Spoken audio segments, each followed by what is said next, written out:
I figured I'd come up and do my speech now because I've been hearing all week. Renan, have you figured out your speech? Have you gotten this down? And Bill and Rita, you guys have been so worried about my speech, like I'm gonna say something wrong. It's not like I've ever said anything inappropriate at dinner before. Yeah, I have. So I figure I'd come up so I can actually enjoy the wine and let loose after. So Mike gave me a call a few months ago and asked me to be his best man, and of course I took it in stride. I was honored by this, and but at the same time I had the thought in the back of my mind, isn't there anyone better than me? Like, don't you have any other friends you can ask for this? And then the more I thought about this, the more I realized that he's marrying his best friend. And so there really isn't anyone else, and this task has to fall down to me. But I'm gonna go into touch on a couple of themes.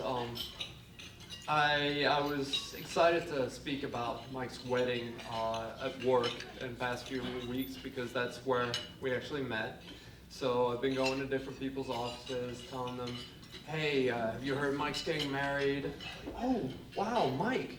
I really wish him the best. He's a great man.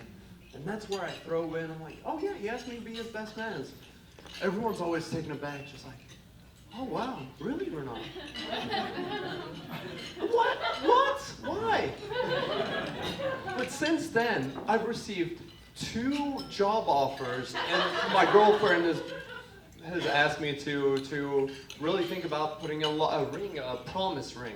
Now, despite having lost whatever manhood I might have had, thank you, Mike, for the great resume builder. There's one other theme I want to touch upon, and we're all guys in this room. We're all guilty of it. We always employ the term "I don't care," and the more we emphasize the fact "I don't care" means that we actually care more and more about this thing. But when you talk to Mike and he says "I don't care," he actually means it. But what I'm trying to say is that he will be so willing to tell you how much he loves something, how much he's ready to adore, and what he really, really, truly feels in his heart. And that's definitely something that I saw as we were working together. Lindsay had moved to Seattle. He kept telling me, Renan, my heart doesn't feel right. Things aren't right. My heart's longing for her.